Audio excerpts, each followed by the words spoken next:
個熱烈歌唱，歌唱我們親愛的國家，奉獻使命，築上美夢。嫌唱出來還不夠給力，乾脆躺在地下大喊口號。起好樓工程，永寧經屋盡快上樓啊！早在去年落成的808個永寧經屋單位遲遲未能上樓，新澳門學社今天又唱又躺，就是要抗議永寧經屋入伙無期，以及表達對新經屋法的不滿。先講個罰則方面呢，我同埋就有一個過嚴嘅現象啦。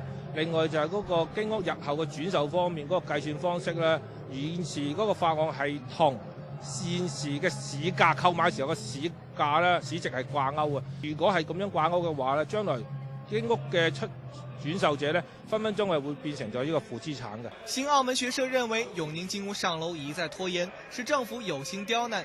他們質疑政府打算在更嚴格的新經屋法通過之後，才開始分配居民上樓，促請政府交代實踐。同時，新澳門學社將參與5·1大遊行。但我哋過往我哋啲議員又好，我哋會員又都會參與住呢啲咁嘅活動。我哋就唔會組織，因為我哋都係每年嘅回歸日嘅時候，我哋就係會組織一個回歸日嘅大遊行，我哋係會做嘅。除了新澳門學社，目前有多個團體已經宣布在5月1日參與大遊行，反映高樓價等民生問題。澳亞衛視高比勒、王冠中，澳門報道。